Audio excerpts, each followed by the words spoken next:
Just like that, your home title can be transferred out of your name. That's why I partnered up with Home Title Lock. So you can find out today if you're already a victim. Please use my promo code BILL at HometitleLock.com, and you'll get a free title history report. Plus, you will get a free trial of their $1 million triple lock protection. That's 24/7 monitoring of your title, urgent alerts of any changes, and if fraud does happen, they'll spend up to $1 million to fix it. That's HometitleLock.com, promo code BILL. Hey, Jamie Allman here for my good friend Harry Parker and the ultimate seafood dining experience at Gulf Shores, GulfShoresRestaurantandGrill.com. Gulf Shores offering a unique dining experience with a vast, mouth-watering menu of all of your favorite delicious dishes, something for everyone's taste or palate. 3 convenient locations, Edwardville, Creve Coeur, and St. Peter's. Dine in, carry out. They've got a food truck, too.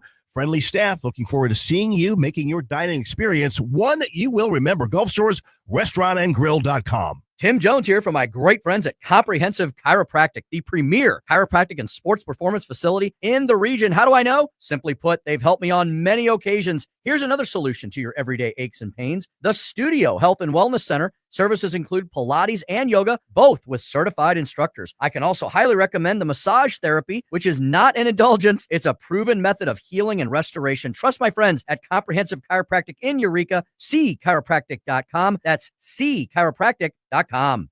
Time now for the O'Reilly Update message of the day. On this Thursday, NBC News looks like the last holdout, while other corporate media outlets are sliding away from left-wing activism. The Peacock Network is not. Rather, it's defying the Trump administration almost daily. NBC White House correspondent Monica Alba posits that there is no evidence at all the Russian collusion fraud was a political conspiracy. Quite the statement. Ms. Alba goes on to opine that the Justice Department is trying to deflect attention away from the Epstein mess. It is possible, I guess, that Monica possesses superpowers to absolutely know all the collusion evidence, as well as the motivation for a grand jury presentation by the government. No need for any fact gathering. Ms. Monica has it all nailed down. Then there's the always reliable Rachel Maddow, who asserts we are living in a dictatorship. Yes, it's true. NBC has dumped MSNBC, but Ms. Rachel will still be paid big money to guide us through the Fourth Reich. In the face of Colbert getting sacked by CBS, NBC announced it's renewing Jimmy Fallon, which is fine. Jim couldn't care less about partisan politics. He simply wants to get down. Comcast, which owns NBC, has never really explained its left-wing posture, but obviously that will continue. I'm Bill O'Reilly. I approve the message by writing it. You can reach me, Bill at BillO'Reilly.com, Bill at BillO'Reilly.com, name and town if you wish to opine. Let's go to the mail. We got Frank John. Massachusetts is lost. The citizens of that state and city deserve all the problems related to the catering of the liberal left's ideas. Sad. One of the first states in the union can't conform to common sense. It's true. The loons have taken over Boston. And it's one of the greatest towns in the world. Second home for me. Norman, concierge member. If you can't walk down any broad light street in America and feel safe, then you have to blame the people in charge and the people who voted for them, Norman. So I got my message of the day on this, and the people who voted for them. Because most of these people, they don't lie like Castro did. They're right up front. Don Harris, Indianapolis. Hey, Bill, love the show. What do you think of the mainstream media completely ignoring the racially motivated attack in Cincinnati, except Fox? And Don goes on to say, I haven't heard much from you either because it's a local story. I don't think it's got a national implication. These are just bad people. Okay, and I'm not in a position, I don't want to be in a position to exacerbate a story unless I have to. Anthony Rao, Monmouth County, New Jersey, asked for examples of Trump legislation violating the Constitution. I don't have any first-person examples, but there are countless stories online, always a problem, of how unidentified ICE agents are detaining people. Okay, there have been some people that have been detained, unidentified ICE agents. What does that mean? They got ICE written all over them. If you're here illegally in this country, you could be detained, and that is legal. In a moment, something you might not know. You know what drives me crazy? How our healthcare system makes it hard and expensive to get medicine we need. Insurance companies tell your doctor what to do. Pharmacies refuse to fill valid prescriptions. And good luck getting the treatments you actually want. But finally, someone's stepping up. All Family Pharmacy is a family-owned business that puts people first and believes in medical freedom. They are changing how Americans can get fast, affordable access to trusted medications. Just go online, choose from more than 200 options. Antibiotics, ivermectin, NAD, plus even your daily meds. A doctor reviews your order, writes the prescription, and your meds ship straight to your door. It's simple, it's smart, and it's about time. So please go to allfamilypharmacy.com/bill. Use code BILL10 to save 10%. Hi, I'm Helene Tobler, culinary nutritionist at Body of Health Direct Primary Care. Here we do practical wellness. Dr. Randy and I have a common sense approach to healthcare. My passion is helping our members enjoy better nutrition because food is medicine. We approach problems with a lifestyle foundation and cutting-edge medical tool chest. At Body of Health, it's about being your healthiest you. If you want to experience healthcare the way it ought to be, schedule a discovery call today at bodyofhealth.com. That's bodyofhealth.com. This is Mark Harder with RE/MAX Results, the #1 RE/MAX franchise in the region. As a licensed real estate broker with RE/MAX Results for over 20 years, I've seen the ups and downs of many real estate markets, including the one we're in right now. With the spring market in full swing, now is the time to leap into the buying or selling of your home. Someday is not a day. Today is the day to make your move. Call me at 314-852-8933 or email me at markhardersells@gmail.com. Now the O'Reilly Update brings you something you might not know. 424 years ago today, the play Macbeth premiered in London, England, written by William Shakespeare, who then became the most prolific playwright in history. In total, Shakespeare published 25 comedies, 30 tragedies, 100 sonnets, 400 poems, many performed to this day. Here is Will's story. Born 1564 in the town of Stratford-upon-Avon, young William received a modest education in Latin and grammar. As a commoner, he was unable to attend any English college. Little is known about Shakespeare until 1592, when his plays began appearing on the London stage. He became a moderate success among the English elite and the urban poor. The playwright and a group of actors soon opened the Globe Theater. During his brief career, the Bard, as he was called, crafted the most popular stories in the English language: Romeo and Juliet, Hamlet, King Lear, Macbeth, Julius Caesar, Othello. He retired from the stage in 1613. Same year, his Globe Theater burned to the ground. Shakespeare and his family returned to the village of Stratford. There, the playwright died suddenly in 1616 at the age of 52. According to medical records, William was, quote, in perfect health at the time of death, which of course led to conspiracies. William Shakespeare was buried 2 days later. His headstone includes a curse against anyone who tries to move his bones. 2008, the cemetery underwent emergency renovations, but William's body was not disturbed. And here's something else you might not know. Shakespeare also made significant contributions to the English language. He created at least 2,000 words, many used by Americans, including bedroom, alligator, skim milk, eyeball gossip, lonely, puppy dog, kissing. Even the name Jessica was invented by Shakespeare. Back in a moment. If you are stressed about back taxes and maybe missed the April deadline or your books are a mess, act now. Because the IRS is cracking down and penalties are up to 25% just for not filing. Tax Network USA has helped thousands of Americans lift that burden. And they can help you, whether you are an employee, small business owner, or haven't filed in years. They have seen it all and know exactly how to clean it up. Tax Network USA's expert negotiators have direct access to powerful IRS programs, and they know how to win. You'll get a free consultation. And if you qualify, they will help you reduce or eliminate what you owe. Plus, they'll protect you from wage garnishments and bank levies. So please don't wait.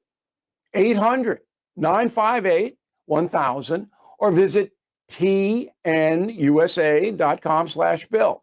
That's tnusa.com/bill. Thank you for listening to the O'Reilly Update. I am Bill O'Reilly. For more news and honest analysis, please go to BillO'Reilly.com. No spin, just facts, and always looking out for you. This is News Talk STL. KLGY HD3 Clayton, K270BW Belfast, KNBS Bowling Green. This is News Talk STL at 1019, 94.1, and always streaming at newstalkstl.com. Breaking news this hour from Town Hall. I'm Keith Peters in Washington. A possible summit on the war in Ukraine between President Trump and Russian President Vladimir Putin. The Kremlin has said on Thursday that a meeting in the coming days between Russian President Vladimir Putin and US President Donald Trump has been agreed on. Putin's foreign affairs advisor Yuri Ushakov said the two sides are working on setting up a meeting and that a venue for the meeting has been agreed on and will be announced later. A meeting between Putin and Trump would be their first since Trump returned to office this year. The news comes as a recent Gallup poll found that Ukrainians are increasingly eager for a settlement that ends the fight against Russia's invasion. I'm Karen Shamas. In California, State Assembly Bill 495 is coming under fire from Christians, parents' rights groups, and high-profile evangelical leaders like Jack Hibbs, pastor of Calvary Chapel, Chino Hills, because the legislation would make it easier for child predators to remove children from public schools or even daycare centers without parental notification. Gina Gleason, leader of the Real Impact Ministry, expects a huge attendance at a rally being organized at the state capitol on August 19th. Well, if we don't show up, this law will pass. We need to show that we are concerned enough to drive hundreds of miles out to Sacramento because we do not want this bill to pass. Our Democrat leaders will be surprised at how many more parents will rally at the Capitol steps on the 19th, and then we will train people how to lobby their legislators that you want a no vote on AB 495. Gleason adds that parents wanting more information on the August 19th rally can go to the website realimpact.us. On Wall Street, the Dow down by 224 points. More on these stories at townhall.com. If you're living with pain, see how Relief Factor can help. My back got injured very bad. I was off work for about a year. I heard about Relief Factor from my wife. I took it every day, 3 times a day for 3 weeks. Look at her and I said, the pain is gone. And she said, I'm glad it helped. I said, no, you don't understand. It's gone. Fight pain naturally with Relief Factor. Go to relieffactor.com and get your 3-week quick start today. Only $19.95. Are you having trouble hearing? Hearing loss can devastate the quality of your life. Now, there's an affordable fix for you or your loved one. Rated the best hearing aids of 2025 by Forbes Health, Audion Hearing has the highest quality hearing aids at the lowest prices, starting at just $98 a pair. I actually like them better than my old $5,000 hearing aids. I could not believe how my hearing and life changed. Join over 1 million happy customers by going to audionhearing.com. That's AUDIEN hearing.com. From the Michaels Flooring Outlet Weather Center. Some clouds and a few showers rolled through this afternoon and knocked the temperature down into the mid-80s, which is not a bad thing. And we could have used the rain too, so that worked out pretty well. Temperatures overnight tonight dropping down into the mid-70s, and it's going to be a scorcher tomorrow. A sunny 95 degrees, that heat index close to 100 tomorrow. A real scorcher. And we're looking at a hot weekend with highs in the mid-90s on Saturday and Sunday, and those heat index readings in the upper 90s. I'm KMOV First Alert meteorologist Kent Earhart. This hour of News Talk STL is brought to you by Rodney and Jen Wallner and the entire Wallner home selling team at Berkshire Hathaway. Call them today at 314-810-SOLD. 314-810-SOLD. Want to hear the best kept secret in St. Louis? Steph's Pizza. We're not afraid to compare squares. According to our customers, we have the best St. Louis style pizza anywhere, and we can't disagree. Dine in, pick up, or delivery in St. Peters, St. Charles, Lake St. Louis on Fort Trail, and the original Stefanina's in O'Fallon on Veterans Memorial Parkway. Check us out at Steph'sPizza.com. Steph's Pizza. We're not afraid to compare squares.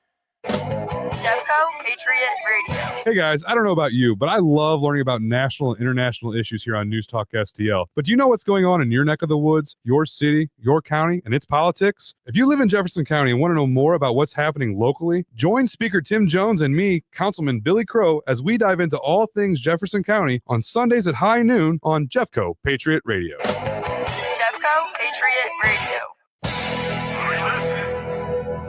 On News Talk STL. Mike Ferguson in the morning.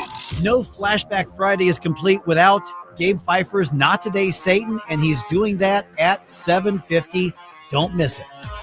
Mornings starting at 5:30 on News Talk STL. This hour of Jones and Arps is brought to you by Stifel. Contact your Stifel financial advisor at stifel.com. That's STIFEL.com.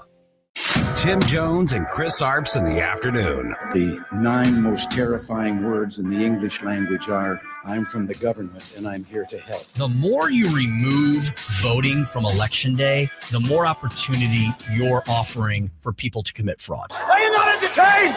Are you not entertained? I think the Democrats are so short-sighted in this tactic they have now to just cheat at any cost to win elections. Lying dog-faced Tony soldier. You said you were, but now you got to be honest. I'm going to be honest with you. What are we doing wrong here? As a former leader in the House, I think you can put your finger on it. It's called leadership. We don't have it. Tim Jones and Chris Arps.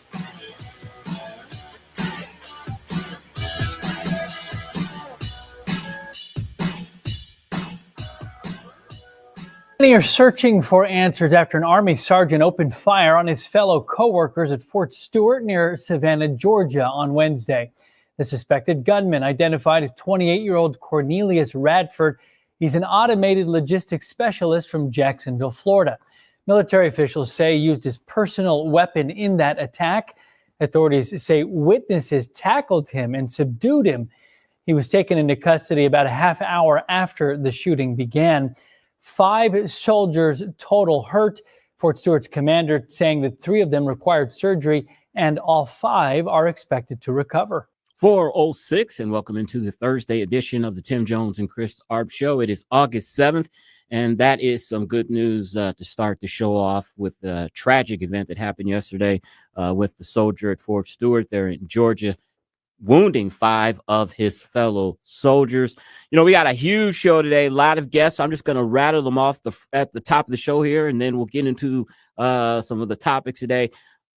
Every Thursday, 4:24, of course, we're going to speak with Steve Bucci. He's the visiting fellow at the Heritage Foundation. A lot of topics to cover with him, especially in the Middle East. The big announcement today, Benjamin Netanyahu, the prime minister, said Israel will take over Gaza. That, of course, is going to create a lot of repercussions there in the Middle East. And today, Russia announced that President Trump and President Vladimir Putin will have a meeting, and probably next week is what the Kremlin has said. So we'll get more into that with Steve Bucci. 4:45, Chris's Corner. an event that we forgot to talk about yesterday, and Jim Gwinner, who co-hosted with me yesterday. Jim, thank you so much. If you're listening, you did a fantastic job. But we forgot to talk about the 80th anniversary of the Hiroshima, however you want to say it, bombing yesterday during World War II that many say helped avert a lot of casualties on the American side and possibly Japanese side and ended the war. I've got some thoughts on that, especially in light of today's situation where you have nuclear proliferation in Iran and in North Korea and other rogue states possibly trying to get those type of weapons, including terrorist groups. I've got some thoughts on that at 4:45 and on Chris's Corner. 5:07, we're going to talk with David Bahnsen. He's a Fox Business contributor and founder of the Bahnsen Group. We'll talk to him about the latest jobs report. Today is the day that the tariffs went into effect in over 100 countries. Mexico is the only country that received a 90-day extension, but India, one of our largest trading partners, will have a 50% tariff placed on them. We'll talk with David Bahnsen about that. And at 5:24, we'll speak with Paul Perez. He's president of the National Border Patrol Council. We'll talk to him how the big, beautiful bill is going to help his operation to hire more Border Patrol agents and fencing and other facilities as they eliminate these illegal aliens out of our country. So huge show day. And of course, at 5:45, we'll lighten the show up with something maybe you haven't heard. And we'll also tell you what Larry Connors, who is going to be talking about on Larry Connors USA at 6 p.m. So the clip that we came in with there is the shooting at Fort Stewart there in Georgia. The sergeant, the assailant's name is Sergeant Cornelius Radford. It's spelled Qurnelius, kind of unusual spelling there. You know, some of the details that we are learning that maybe he could possibly was having a mental breakdown, is what you'd expect with something like this. He sent a ominous message to his aunt saying that basically that he was going to leave this earth. He was talking about harming others. One thing that came out too is that he had a DUI charge that came out earlier this year. And apparently you are supposed to report that to your commanding officers, and he did not do that. They did not know of that until this situation occurred. And, you know, you think about, we hear every day about soldiers and the suicide rate, how I think it's 34 soldiers kill themselves every single day. I think it is. The suicide rate for soldiers is way above what it is for the general public. You know, the United States spent 20 years at war in Iraq and in Iran and Afghanistan. And of course, a lot of those soldiers had multiple tours. And as someone who never served in the armed services, I can't imagine what it is like, fearing for your life, fighting alongside your fellow soldiers, knowing that one of your good buddies, somebody may have become your good friend, may be killed right beside you. You know, the trauma of seeing death every day like that is something that not every person sees, and it affects you psychologically. And we know that. And I'm not trying to condone this soldier's actions at all. It was horrible what he did. These are fellow soldiers in arms, and to shoot them in attempted murder is absolutely a horrible thing. But I think along with hoping that this soldier is prosecuted to the fullest extent to the law, and what I was hearing yesterday from the pundits is that this will probably occur within the military court of justice. It will not be a trial, a normal trial. So I hope whatever is on the books for him to receive, I hope it is the harshest penalty that there is. But I also hope that as more details come to light, and if we do find out that he was having mental difficulties, was suffering, I hope that that shines more light on helping some of our soldiers who are suffering from PTSD and have thought about harming themselves or others. I hope that it sheds more light on that and more funding occurs to that. And hopefully that problem can be solved. And we'll speak with Steve Bucci about that issue coming up at 424. Of course, he's a visiting fellow at the Heritage Foundation. Couple of big local stories here, Joy. Yes, here I see your ears perking up there. I saw on the Post-Dispatch website this morning or today that State Senator Brian Williams, who happens to be my state senator in University City, has thrown his hat in the ring. He will run against fellow Democrat Sam Page. He's term limited, so he doesn't have an office to go to after this year. He's a young man. He's a very ambitious young man. There has been talk of him running for county executive, or not county executive, but for the congressional seat that Wesley Bell now occupies. There was speculation of him taking on Sam Page in a primary. And of course, with Sam Page now being under indictment and facing felony and misdemeanor charges, and possibly he'll have to relinquish that office. It's a good time for Brian Williams to throw his hat in the ring. And he's got a lot of support among people. He's very likable. Even though he is a lefty, is a liberal, he's well liked by a lot of his colleagues in Jefferson City. And I like him personally myself. Ironically, when I was picking up my dry cleaning on a Saturday morning before Becky and I left for our Israel trip, he was in the dry cleaner at the same time I was picking up his laundry. And so, we did the customary hellos and everything, and I gave him my card and I said, "Boy, we'd love to have you on the Tim Jones and Chris Arps show." And he said that he would do that. So my bad, Joe, I haven't followed up on it. So maybe we'll have the state senator Brian Williams, who announced today his candidacy for St. Louis County Executive. Maybe we can have him on and talk about that. I hope he's one of those Democrats that realize that even though St. Louis County is blue now, with almost all the seats on the council being Democrats, that there are still Republicans in St. Louis County, and that you should try to reach out and address all constituents in your county, not just the ones who vote for you. So I hope he will take up that advice and come on the show in the future. Joey, how often do you take Ubers? Are you a frequent Uber taker? Only when I'm in other cities. I just went to Sanibel Island, but you got to fly into Fort Myers, and then it's like a $60 Uber ride to get to the island proper. So that's the last time I went, and they were very nice. Picked up my bag. You keep telling me every time you come back you have the Uber driver from hell, but I've only had nice people. I've had great Uber drivers. The thing that I've had with the Uber drivers, I've turned them into listeners. At least 3 of them. One of them, Dennis, I won't give his last name, but we're Facebook friends. He comments and likes a lot of things that we have. He's a listener. Just the other day when I came here, I turned on a guy to a listener to News Talk STL. Reason why I brought that up is because today I had to take an Uber into the station. The wife has the car. She's with her old man today.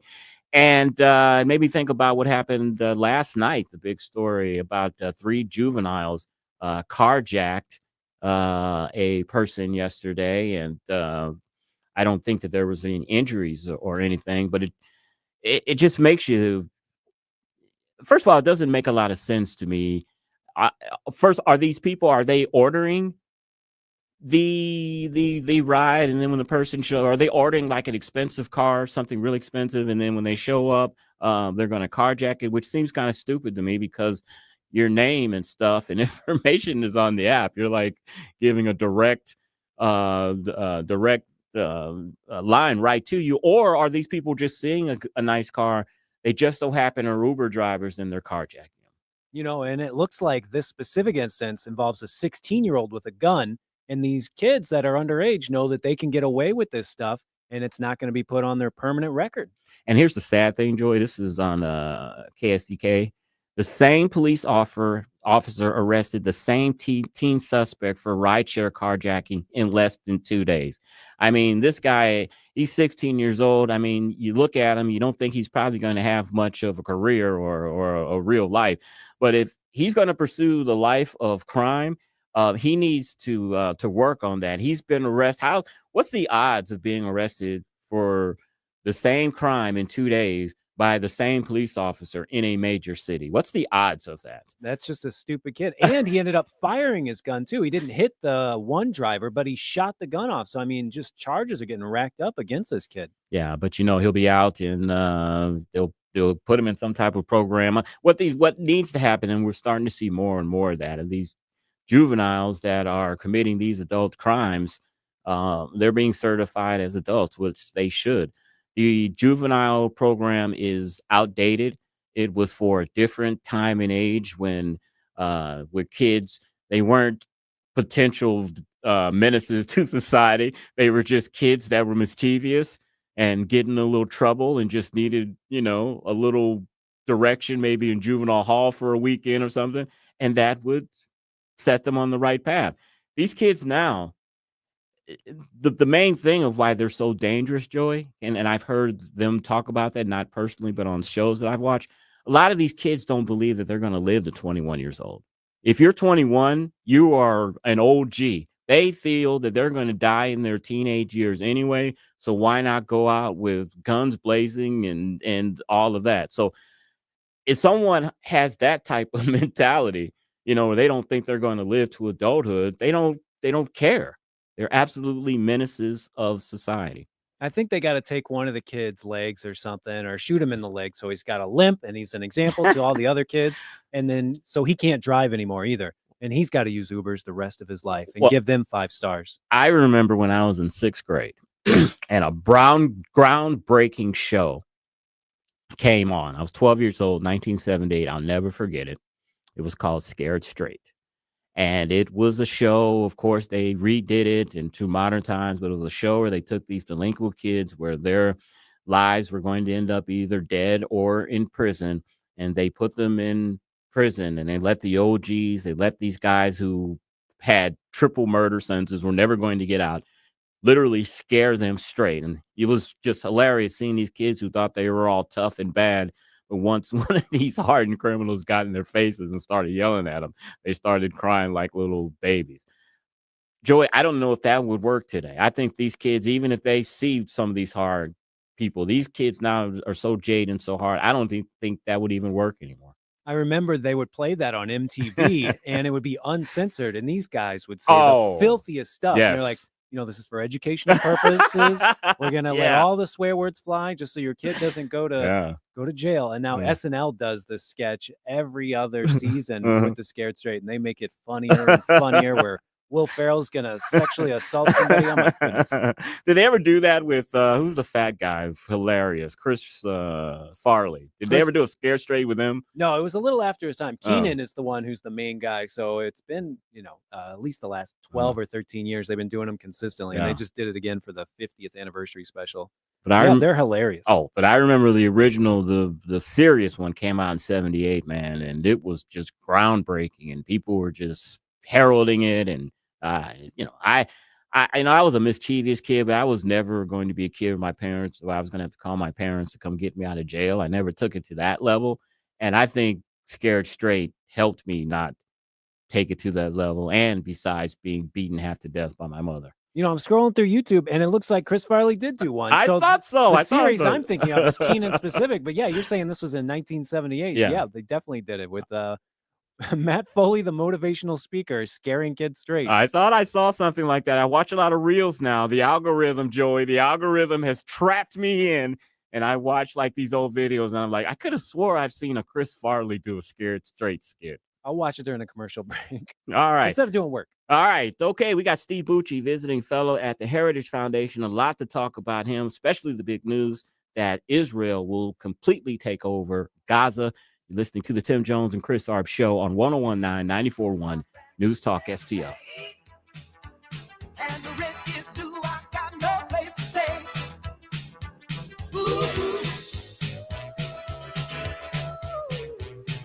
Dropping truth bombs and making you think.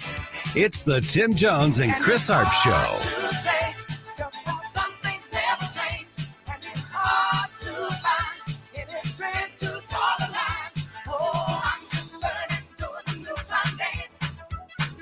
From the Michaels Flooring Outlet Weather Center. Some clouds and a few showers rolled through this afternoon and knocked the temperature down into the mid-80s, which is not a bad thing. And we could have used the rain too, so that worked out pretty well. Temperatures overnight tonight dropping down into the mid-70s, and it's going to be a scorcher tomorrow. A sunny 95 degrees, that heat index close to 100 tomorrow. A real scorcher. And we're looking at a hot weekend with highs in the mid-90s on Saturday and Sunday, and those heat index readings in the upper 90s. I'm KMOV First Alert meteorologist Kent Earhart. Hey, everybody, it's your buddy Todd Showalter from The Right Mind Show, along with my buddy Joey V. And remember, we're not on just Saturdays at 5. Now we're on Sundays at 2. Putting the fun in our dysfunctional world. It's The Right Mind Show with Todd Showalter. Are you looking for a fantastic team for all your real estate needs? Look no further. I've got the trio for you. The Wallner Home Selling Team at Berkshire Hathaway, Rodney, Jen Wallner, and now our own Jamie Allman. Yeah, he's working with them as well, doing fantastic work all around the St. Louis Metro and beyond. The Wallners are always going to offer you a flexible commission plan tailored to your family-specific needs when you call them today at 314-810-SOLD. They have so many approved home buyers, they'll guarantee to obtain you an offer. Yes, they're a husband and wife team. Unique family perspective from this team, not just that of one agent. And the bonus of Jamie as well. 3. How about that for the price of 1? Licensed in both Missouri and Illinois. No obligation, no long-term commitment when you sign up with the Wallner team. Not happy, simply change your mind. You can just walk away from that agreement and come back when it's a good time for you. They want you to be the happy client, happy camper, happy customer. Call them today to get that awesome level of service. You will sell your home with this awesome real estate team when you give them a ring at 314-810-SOLD. Call the Wallners today for a free listing consultation. Sell your home with this top producing real estate team. 314-810-SOLD. 314-810-SOLD. When precision matters, trust the experts who live and breathe firearms. Full Circle Reloading and Firearms. Veteran-owned and operated by competitive shooters who know what it takes to win. From reloading supplies and accessories to custom rifles and cutting-edge night vision, we've got everything you need. Plus, get precision rifle training from the pros.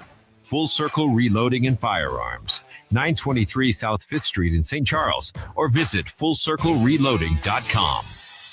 Hey, Jamie Allman here for the Great Window World. You know, just over the last 20 years of Window World being in St. Louis, they've improved the look and thermal efficiency of more than 76,000 customers in St. Louis. Plus, Window World windows come with a lifetime warranty that covers all parts, glass breakage, and labor. And now Window World is now offering 36 months, same as cash financing, with approved credit. Call them today at 314-993-1800, 314-993-1800. If you have a tree that you think is dead, it might not be dead. Why don't you try to save it first with Roots Plus? Roots Plus can help you save your tree and keep your cash. RootsPlusLLC.com. That's RootsPlusLLC.com or 314-440-3662. Connor Roofing. You can count on Connor. Connor Roofing is now a 2-time winner of the National Best of the Best Award for customer satisfaction for roofing, storm damage restoration, siding, gutters, both residential and commercial. Please visit ConnorRoofing.com for an estimate. And remember, you can count on Connor. This Steve Bucci update is brought to you by Hydrodynamics. For all your lawn irrigation, outdoor lighting, drainage, hardscapes, and turf management, online at hydrodynamicscorp.com.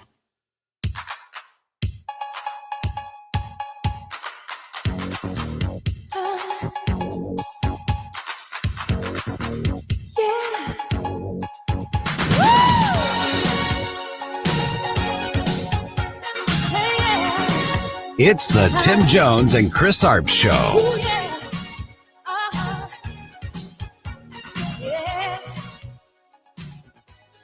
Will Israel take control of all of Gaza? We intend to, in order to assure our security, remove Hamas there, enable the population to be free of Gaza, and to pass it to civilian governance. That is not Hamas and not anyone advocating the destruction of Israel. That's what we want to do. 426 on the Tim Jones and Chris Arps Show, and that is the latest development in the Middle East with Israel and Hamas. Let's get more on this from our usual Thursday guest. Steve Bucci, visiting fellow for Special Ops at the Heritage Foundation. Oh, yes. What were you about to ask me? Do you expect me to talk? Steve, welcome to the show, my friend. Are you ready to go around the world in 13 minutes? I am ready to go. Hey, before we get started, I don't know if you knew this, Tim and I will be in Israel next week. Newsmax and the Israeli consulate are sponsoring a trip for media types and political types.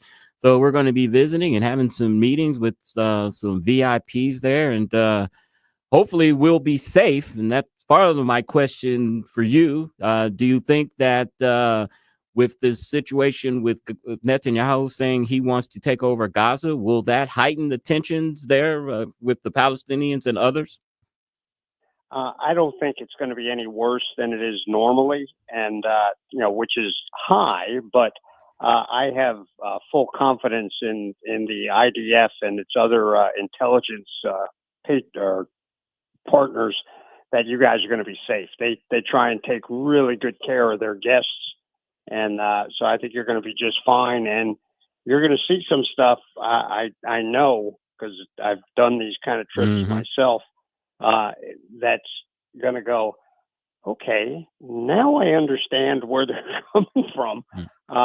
It's pretty telling information. It's not a propaganda show, because the stuff they're showing you is real. And so I wish you safe travels. I think you'll be just fine when you're in country, and hopefully you'll get some new insights as you do your job. Steve, I know you're an old hat at this, but I got to tell you, I'm not thrilled about the helicopter ride over Gaza or the West Bank and Syria and having a tour of that. I've never been in a helicopter before. I know you have. I'm not thrilled about that part of the trip. It's a lot of fun.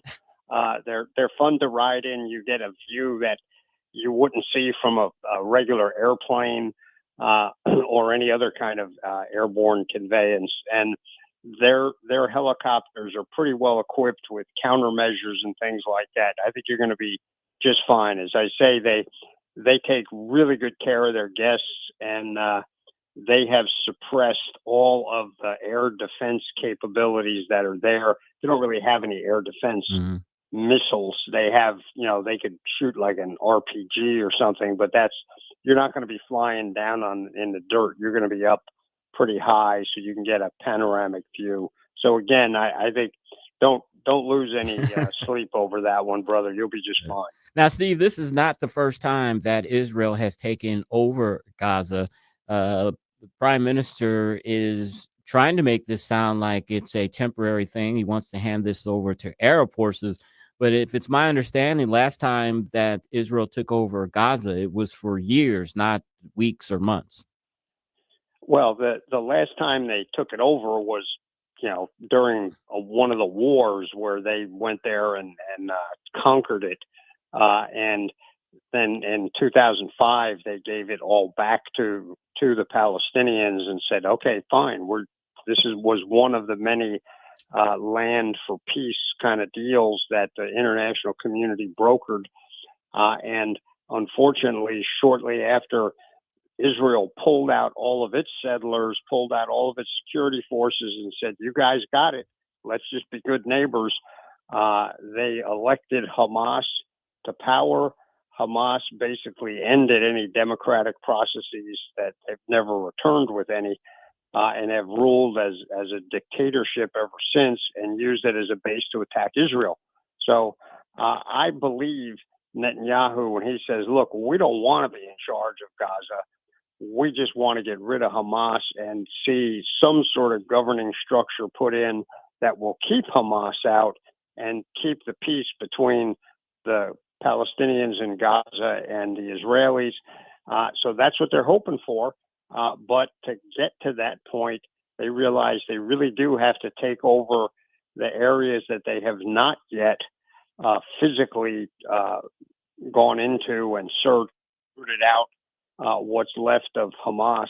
They've got to do that because Hamas is not stopping. When France, Britain, and Canada announced they were going to recognize, a state of Palestine, even though it doesn't exist yet, the Hamas leadership immediately went online and, in radio and TV and said, see, we beat them. We're getting what we want, except Hamas are the ones who have always turned down a two-state solution because they don't want a two-state solution. They want a one-state solution where Israel is dismantled and all of the Jews are either deported or, eliminated. So a lot of it is Hamas blowing smoke, but there seems to be no other way. That the international community refuses to pressure Hamas to surrender, give up the hostages, and get out of there. And that's the only way we're going to have peace. Speaking with Steve Bucci, visiting fellow at the Heritage Foundation. Steve, the U.S. and Israel announced a new tactic, new plan to end the war in Gaza. They want to do it through one agreement rather than piecemeal truces. Your view on this? Is this a better way to do this? Yeah, if you can get the right agreement. The problem is Hamas, has never been amenable to a realistic agreement. They continue to pound the table, and when you get a translation of their Arabic announcements, the truth comes out, and they say, no, we're not going to give up.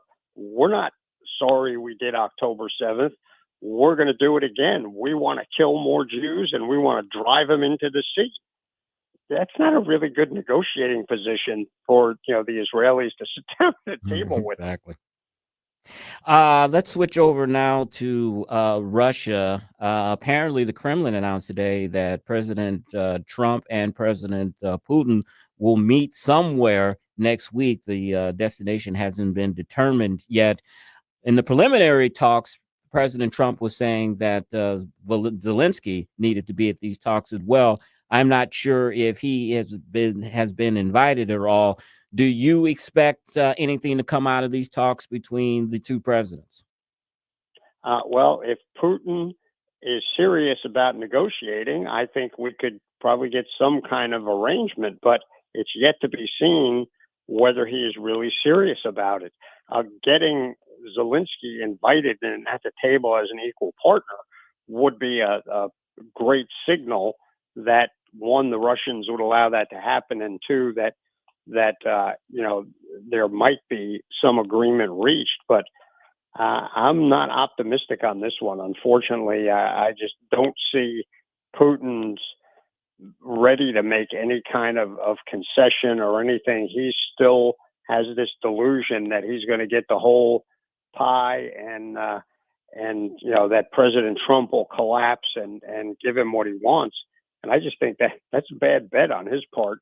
I don't think President Trump is going to collapse, nor do I think he's going to agree to let Russia continue swacking the Ukrainian people, particularly civilian targets, and get away with it. I think there's going to have to be much harsher sanctions not just against Russia itself, but against the countries that do business with Russia. And they really, really have to squeeze off the lifeblood of their income and everything else. That's the only way you're going to get Putin's attention, short of attacking him physically. And I don't think President Trump wants to do that, and I'm not advocating for that. Let's try the real full sanctions regimen first and see what happens. Speaking of Russia, we've seen in their war with Ukraine that they are pretty much a paper tiger. It was announced the other day that China and Russia are doing joint naval drills in the Sea of Japan. First question, how concerned are you about that? And the second part of the question, is this a response to President Trump sending aircraft carriers to the area? Absolutely. Around Russia. Aircraft carriers and the submarines that they deployed. All of this is our moves were designed to get China's attention and connectedly to Russia's attention, that we're not going to take our eye off the ball in one region because there's a fuss in another one. And yeah, it is concerning, but Russia's Navy is, it's not as big as China's. It's better than China's. It's nowhere near the quality of ours. And they they talk a lot about fancy weapon systems that they supposedly have. And most of the weapon systems we've seen in action can't hit the targets they're shooting at. So I'm not, ready to say, oh my gosh, we need to make a deal because the Russians and the Chinese are together. The Russians and the Chinese really don't like one another. And that, marriage of convenience for the time being is in large measure cosmetic. I don't think they really want to fight together against the United States of America and our allies. So I think a lot of this is posturing. So we need to keep an eye on it. I'm not just blowing it off, but I'm also not quaking in my boots yet. Steve, one of the advantages that China seems to have militarily is their source of rare earth minerals, rare earth magnets. We know that there has not been a trade deal yet between the United States and China is limiting the flow of those rare earth minerals to the United States. A lot of them can be used for defense purposes. Your thoughts on that?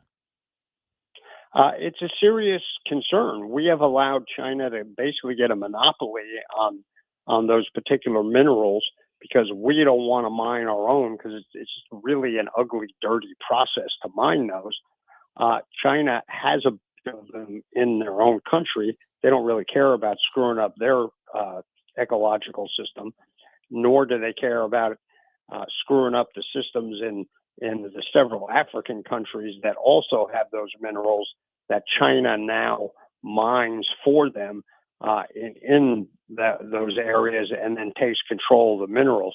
So it's something to worry about. That those minerals are very important, and China has the main part of them, but we're not, at zero right now. We've got a lot of that stuff in storage already, so we're not suddenly our economy is not going to collapse because China did this.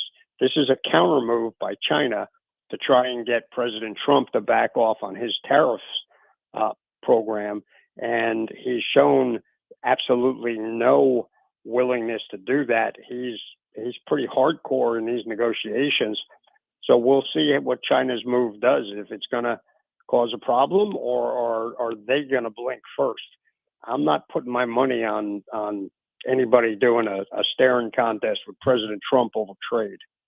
Steve, I know you're an Army guy, but I want to ask you about this report that the Navy is considering cutting the positions of 5 admirals who have been essential to the construction of ships and fighter planes. Your thoughts on that development?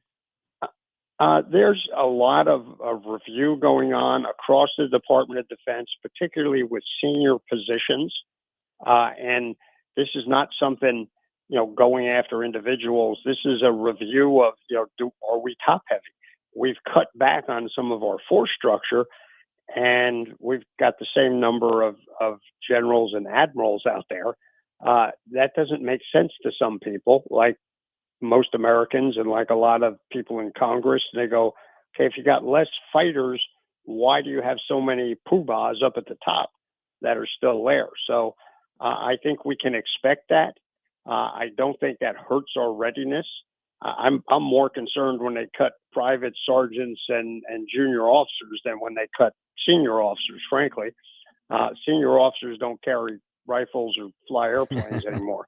And we got a lot of really smart people at the top that could probably do the work, even if 5 or 6 of their comrades were no longer on active duty. And sadly, Steve, we talked about it at the beginning of the show, the tragic shooting at Fort Stewart there in Georgia yesterday. A fellow sergeant shot and wounded 5 of his soldiers. We also talked about how the suicide rate in the armed forces has been increasing, and the VA has been lacking in helping to get those officers or get those soldiers help. I'm not condoning at all what this gentleman did yesterday, but how concerned are you for the mental health of our men and women currently serving in our armed forces? We need to do a better job at spotting people that are under great stress and looking like they may have a problem of this sort. Now, we don't know yet whether this was a true mental health break on the part of this guy, or is it just a workplace disagreement that caused him to do it? I mean, look, you take a privately owned weapon into work and start shooting at people, you've got some sort of mental health problem going on. But whether it's something attributable, this guy's never deployed anywhere. He's, there's no PTSD issue to it. But something caused him to do this really irrational thing. So a lot of investigation has to go on so we can figure that out and hopefully mitigate it in the future. That's something our military leadership is constantly on the lookout for. But when you have a bunch of particularly younger men and women under great stress all the time, even when they're back home at peacetime, it can happen. So we don't do it perfectly. We strive to do it better and better, but thank goodness that the other folks that were there responded in a way that kept the casualties to what they were and no more. A lot of heroism displayed there of people charging an armed assailant when they were unarmed, but it's an issue to be concerned about. Our kids are under stress, and we need to do what we can to try and help them get the help they need if that's what's required. And that is Steve Bucci, visiting fellow at the Heritage Foundation. He's at Steve Bucci, Bucci, at the Heritage Foundation, heritage.org, and on X, S Bucci. Steve, thank you so much for your time, sir, and we'll speak with you next Thursday. Sounds good. Thanks for having me, and we'll talk to you next week. Thank you, sir. Steve Bucci, went around the world with him in 12, 13 minutes. We always have good stuff from him, Joy.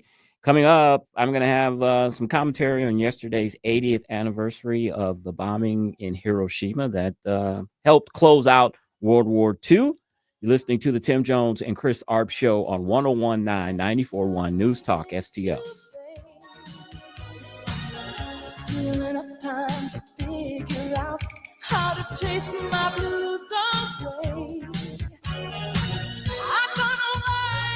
Tim Jones and Chris Arps, driving the leftist crazy all afternoon.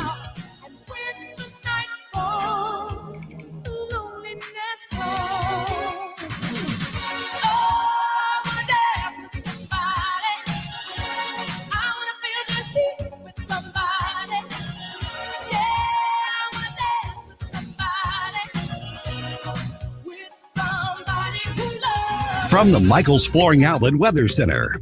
Some clouds and a few showers rolled through this afternoon and knocked the temperature down into the mid-80s, which is not a bad thing. And we could have used the rain, too, so that worked out pretty well. Temperatures overnight tonight dropping down into the mid-70s, and it's going to be a scorcher tomorrow. A sunny 95 degrees, that heat index close to 100 tomorrow. A real scorcher. And we're looking at a hot weekend with highs in the mid-90s on Saturday and Sunday, and those heat index readings in the upper 90s. I'm KMOV First Alert meteorologist Kent Earhart. News, analysis, opinion. Part of this was a Hillary Clinton plan, but part of it was an FBI plan to be an accelerant. Essentially, a years-long coup that was launched against President Trump. 101.9 and 94.1 News Talk STL. Have you been putting off your estate planning? Well, you don't need to put it off any longer, because I've got a guy that will take really good care of you. He's extremely friendly and approachable. He's a wonderful attorney. Yes, he is. Todd Sivia and all of the gang at the Sivia Law Centers. They will help you through life's transitions. Tim Jones here to tell you, I recommend, as a recovering lawyer myself, I've gotten to know Todd Sivia really well. He is an excellent attorney. He provides excellent services. Estate planning services, including wills and trusts and powers of attorney, a 2-week turnaround of completed documents from the initial sit-down appointment. How wonderful is that? Because you hear a lot of horror stories about attorneys that never provide the documents on the turnaround. Todd Sivia is quick indeed, and he does a great and a fantastic and excellent job. The first 10 callers who give him a holler this week mention Tim Jones and News Talk STL, a free $300 strategy session coming your way. Make sure you mention Tim Jones and News Talk STL. 7 convenient locations around the entire metro. 833-995-WILL is how you get a hold of Todd Sivia. 833-995-WILL. You can check out everything they've got, online forms, all their services, and so much more. CiviaLaw.com. CiviaLaw.com. Hey, it's Susie Moore. If new flooring makes you think hassle, think again, because Michael's Flooring is changing the game. For over 30 years, Michaels has been locally owned and trusted for quality, variety, and amazing service. Whether it's carpet, hardwood, laminate, luxury vinyl, or ceramic tile, their expert team makes installing new floors exciting, not stressful. That's why customers keep coming back. Visit Michaels Flooring at St. Peter's, Starting Prairie, Creve Coeur, or online at igotfloored.com. That's igotfloored.com. This is the story of the one. He's responsible for keeping a leading healthcare facility clean and safe. And he trusts Grainger's high-quality HVAC cleaning and safety products, combined with their world-class supply chain, to consistently deliver, ensuring he's covered inside and out, so he can focus on keeping his facility clean to help protect the health of everyone inside. Call 1-800-GRAINGER, click Grainger.com, or just stop by. Grainger, for the ones who get it done. During tax season, your personal info travels to a lot of places you can't control. Between payroll, your home office, your tax preparer, and the IRS, if your W-2 gets exposed, that's just the ticket for identity thieves. That's why LifeLock monitors hundreds of millions of data points every second. If your identity's stolen, they'll fix it guaranteed or your money back. Don't let identity thieves take you for a ride. Save up to 40% your first year with promo code CLAY. Visit LifeLock.com. Terms apply. This hour of Jones and Arps is brought to you by Stifel. Contact your Stifel financial advisor at Stifel.com. That's Stifel.com.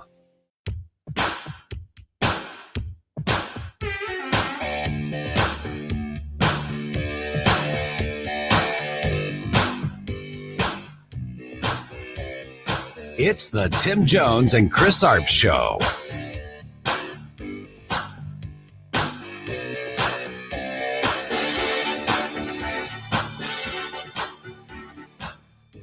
Now, this comes from Senator Cornyn here in Texas. He says that the FBI is now going to get involved with the search for those Texas House Democrats that left the state house earlier this week and are now holed up in places like Illinois, New York, Massachusetts.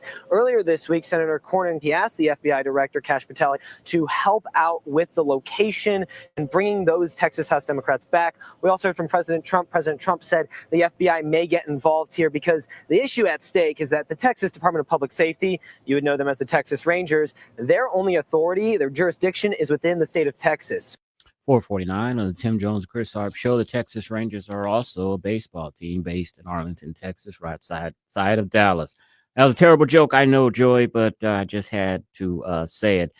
The latest news in the redistricting, you heard there, Senator John Cornyn said the FBI will help find these Democratic state legislators. I'm pretty sure they're not very hard to find. We'll see if they will use the power of the FBI to compel them to come back to Texas. Also, the latest on the situation in Chicago, someone called the hotel where the Democrats were staying and called in a bomb threat, and the hotel had to be evacuated. I would put 50-50 on it that one of the Democrats called in the bomb threat just to get more publicity to say how horrible it is. I don't trust these people. This is the kind of stuff that they do. We know there are several states that the president is looking for them to redistrict. One of them, of course, is our own state of Missouri. Our own Governor Mike Kehoe told a local Fox affiliate that he wants Missouri to be, quote, represented properly in Washington, D.C. And quite frankly, what can we do to support President Trump's agenda? That sounds pretty positive there, that he is going to call a special session. And then State Senate President Pro Tem Cindy O'Loughlin, she told Bloomberg News, she said, quote, Kehoe wants to be sure Missouri's representation matches Missouri's Christian conservative majority. And I did kind of a double take on that. I am a Christian. I'd like to see the country have more Christian values and people expressing their Christian values in office. But you don't hear people talk like that much this day. Elected leaders saying they want to have a Christian conservative majority. She sent a statement to Politico, kind of not clarifying that, but she added that, quote, no decision has been made yet regarding the redistricting, and the quote, the Senate will be ready to engage in those discussions. So it's heating up here in Missouri. Congressman Clay could be losing his seat real soon. All right. Yesterday was the 80th anniversary of the bombing of Hiroshima, which helped end World War II. That is my commentary today on Chris's Corner. Chris.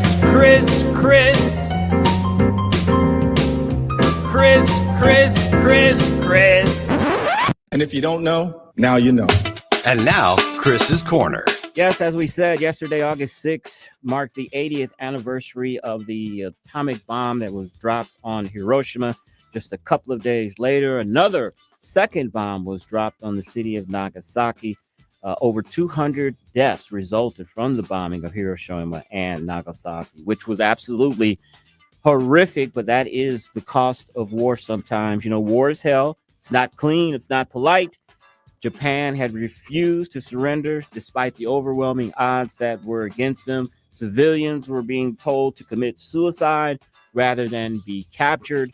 We also had Japanese fighter pilots that were crashing their planes into American naval ships. We all remember, if you study World War II history, the battles of Okinawa and Iwo Jima. They showed the cost of what it would be like invading Japan. They fought to the absolute death. A ground invasion was projected to cost at least 1 million plus American lives, plus probably twice that, 3 times that Japanese lives. I believe, and I think history has proven that our own Harry Truman, he chose to end the war swiftly and decisively, and that's exactly what he did. They ended World War II, and it prevented more bloodshed. America had the power, but used it reluctantly, and it's never been used since. But we do see what has happened after the unleashing of nuclear weapons. We see that genie has been let out of the bottle, and it was used for good during World War II to end the war and to save lives. But that technology has gotten to rogue states like North Korea, to Iran, who they're trying to develop a nuclear weapon, of course. And it's very, very dangerous. The weapons that were dropped on Nagasaki or Hiroshima, the weapons that we have, atomic weapons that we have now, are 10 times, 20 times what those weapons were. We have enough nuclear weapons to blow up the planet many, many times over. You know, human beings have been fighting wars and fighting against each other for centuries, and it's probably never going to change until Christ comes back. But I hope that the lessons of Hiroshima and the deaths that it caused necessarily to end that war, where people just saw how tragic it was, where people's skin were melting off, where people were dying of horrific cancers and tumors years later. I hope that people remember those effects as we try to stop the nuclear proliferation of these rogue states. And that is Chris's Corner. At 5:07, we're going to be speaking with David Bahnsen. He's a Fox Business contributor, and he's founder of the Bahnsen Group. And I'm glad that we're going to have him on. We used to have every other Friday Dr. Aaron Hedlund. I got the last name. He was promoted, and now he is the chief economic advisor there at the White House. So we don't have him anymore, and he used to be with the Show Me Institute. But I always look forward to speaking with Dr. Hedlund because he's a very brilliant man. But I always like kind of getting into the really small stuff when it came to economic numbers and all that. And, we don't have a regular economic person on anymore. So I'm happy to talk to David Bahnsen, Fox Business contributor. We're going to talk to him about jobs report. We're going to talk to him about tariffs. Today is the day that tariffs went into effect for over 100 countries. We're going to talk about why these tariffs haven't had the effect that a lot of people said they were going to have. One of the reasons people are saying that is that before the tariffs went into effect, businesses stocked up on a lot of goods to sell. And so with the current tariffs that are in effect, the companies are eating those costs and not passing them on to the consumer. We'll ask Mr. Bahnsen, is that something that companies can do for the long term? And maybe the consumers have a little power because they're very afraid of consumers not buying their products if they raise the prices. And then at 5:24, we'll speak with Paul Perez. He's president of the National Border Patrol Council. We'll talk to him about the big, beautiful bill and its effects on curbing illegal immigration and the hiring, the money that's going to be in it for hiring and all of the incentives that are involved with it. You're listening to the Tim Jones and Chris Arps show on 1019, 94.1 News Talk STL, number one for live and local conservative talk. Rebels been rebels since I don't know when, and all she wants to do is dance. Hey, Jamie Ullman here with my common sense brother, Rob Very, owner of STL Bath and Renovation. And let me tell you something, your home is your castle, but so is your bathroom. Rob, how can you make it beautiful? Jamie, if you're tired of cleaning, you love the tile, but you hate the grout, we can give you man-made or natural stone in your bathroom for your floors and walls, but no grout. Easy to maintain. And beautiful. All kinds of selections as well. More than you can count. STLBR.com, St. Louis Bath and Renovation, STLBR.com. Thanks, Rob. Thanks, Jamie. From the heart of Missouri, straight to your favorite St. Louis shelves. Discover Stolock Ozark Highlands Whiskey and Inversion Vodka. Crafted 100% in Missouri's Ozark Highlands with unmatched smoothness and bold, refined flavor. These award-winning spirits are redefining what local means.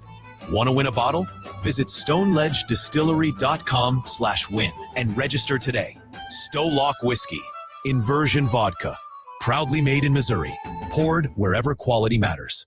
From home improvement to replacement, do-it-yourself electrical projects can be shocking. That's where Grasser Electric can help. They've been lighting up St. Louis for years. From ceiling fans and dimmer switches to repair or replacing your electric. No job is too big or too small for your home or business. Grasser Electric will even install emergency backup generators. So call Grasser Electric today before the sparks start to fly. 636-441-5200 or go to grasserelectric.com. News Talk STL, the Hammond Institute for Free Enterprise, and the Young America's Foundation welcome Steve Forbes to Lindenwood University for an inspiring evening on how free enterprise and entrepreneurship make America great. Discover how free markets and small business drive innovation, prosperity, and opportunity. Thursday, September 18th at Lindenwood University Scheidegger Center for the Arts. And this in-person event is free. Reserve your tickets now at hammondinstitute.org. Brought to you by Mid-Rivers and West News Magazines. KLGY HD3 Clayton, K270BW Belfast, KNBS Bowling Green. This is News Talk STL at 1019, 94.1, and always streaming. Breaking news this hour from Town Hall. I'm Keith Peters in Washington. Heroics at Fort Stewart, Georgia yesterday when Sergeant Cornelius Radford went on a shooting rampage, injuring 5 soldiers. Another soldier stepped in to stop the shooting. Sergeant Aaron Turner at Fort Stewart explains how he took down the armed assailant at the Army base. He just pretty much got to the point of telling me, just get out of here. And pretty much that he's not going to end up hurting the soldiers, just leadership. And I ended up still kept talking to him while trying to distract him so that way the staff sergeant could be able to get out of the way and being able to leave out. And then from there, it was just more so him proceeding to try and make his way down there. So I ended up taking charge by grabbing the barrel and the extended magazine at that point. Army Secretary Dan Driscoll praised the soldiers' quick actions, saying they saved lives. The wounded soldiers are stable and expected to recover. The suspect was arrested and officials are investigating the motive. President Trump wants to change how the Census Bureau collects data. White House correspondent Greg Clugston reports. The president has instructed the Commerce Department to exclude immigrants in the U.S. illegally. Writing on social media, he said census data collections will be based on modern-day facts and figures and results of the 2024 presidential election. Donald Trump signed a similar memo during his first term in office. That measure was later challenged legally, with courts ruling that only Congress holds authority to define who is counted. Greg Clugston, Washington. 2 Pennsylvania state police troopers have been shot in Susquehanna County. The shooting occurred Thursday morning. Authorities have killed the suspect. On Wall Street, the Dow down by 224 points. More on these stories at townhall.com. Dennis Prager here for AmFed Coin and Bullion. I've always been a strong believer in precious metals investment, and I've always been fascinated with rare coin collecting. But owning the wrong coins that only make dealers a lot of money can be catastrophic for your investment portfolio. AmFed Coin and Bullion specializes in taking people out of non-performing coin portfolios and turning them into gold, silver, or platinum bullion. They tailor a portfolio based on your goals and not what they want to sell you. You'll never experience scare tactics, misleading hype, or high-pressure sales from owner Nick Grovich and his very knowledgeable staff. They will evaluate your portfolio, show you how your coins have performed, and take the time to educate you on the ugly industry practices so that you can make an informed decision. Smart people can make very bad investments when they're under pressure and lack the facts. Call 800-221-7694. That's 800-221-7694. AmericanFederal.com. From the Michaels Flooring Outlet Weather Center. Some clouds and a few showers rolled through this afternoon and knocked the temperature down into the mid-80s, which is not a bad thing. And we could have used the rain too, so that worked out pretty well. Temperatures overnight tonight dropping down into the mid-70s, and it's going to be a scorcher tomorrow. A sunny 95 degrees, that heat index close to 100 tomorrow. A real scorcher. And we're looking at a hot weekend with highs in the mid-90s on Saturday and Sunday, and those heat index readings in the upper 90s. I'm KMOV First Alert meteorologist Kent Earhart. This hour of News Talk STL is brought to you by Stifel, serving investors for over 130 years. Contact your Stifel financial advisor at stifel.com. That's STIFEL.com.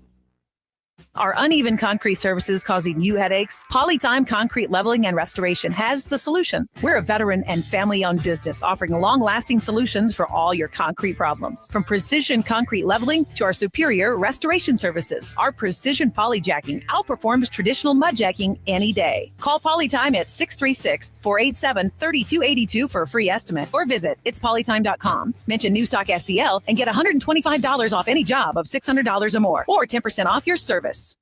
Hey, this is Jim Avery, the most conservative Republican in the race for state Senate in northern Jefferson County. I'm a 3-time combat veteran. I'm going to fight for the unborn, defend the Second Amendment, and eliminate personal property tax. I want to invite you all to my campaign kickoff on August 14th at 6:30 p.m. at Notting Hills. Live music, great food, and a lot of fun. This is Jim Avery, and I'd love to see you all there. The event is free, but space is limited, so visit jimavery.com to RSVP today. Paid for by Jim Avery for Senate. Jacqueline Rye-Bold, Treasurer. News, analysis, opinion. Don't always agree, but in love listening to your radio station. This is tyrannical stuff they're doing. Elections have consequences. This is 101.9 and 94.1 News Talk STL.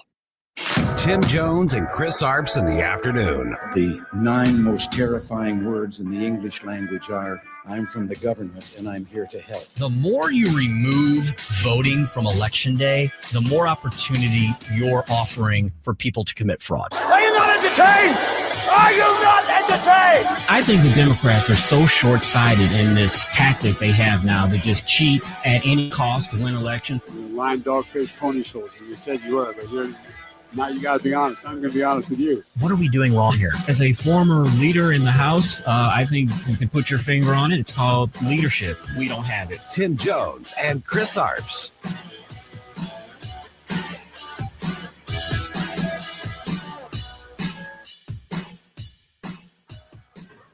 President Trump doubling down on his decision to fire the head of the Bureau of Labor Statistics after Friday's weak jobs report showed a massive downward revision for May and for June. We'll be announcing a new statistician sometime over the next 3-4 days.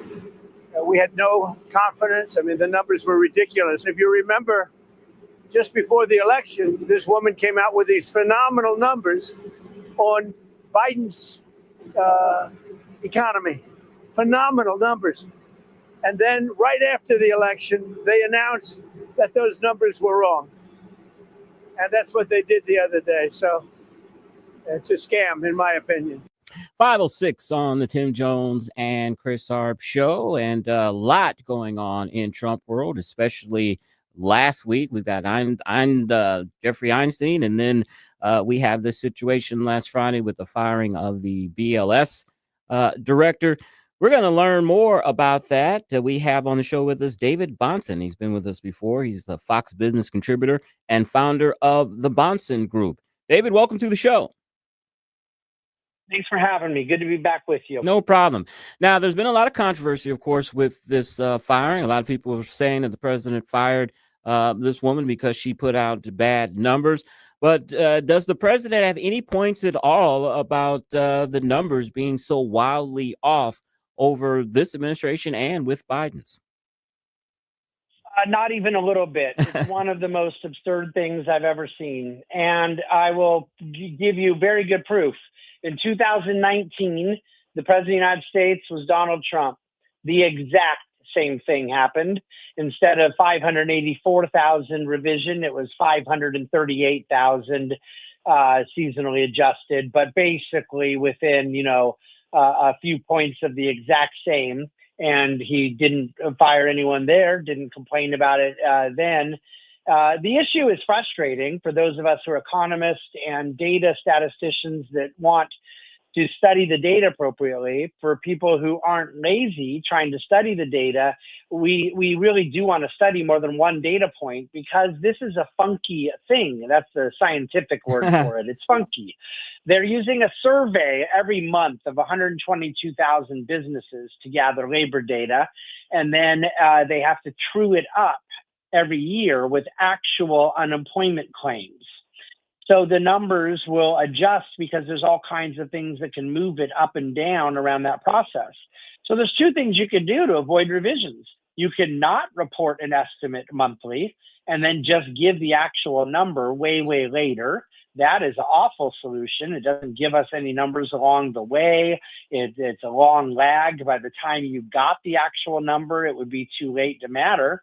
Or the second thing you could do, which is probably even worse, is not revise the data when you do know what the final revision should be.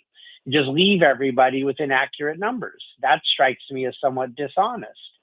So there is a frustration because what they're trying to do is frustrating. They're trying to do something short term with an estimate, and then there's going to be some hair on it because of all the complexity that goes into it.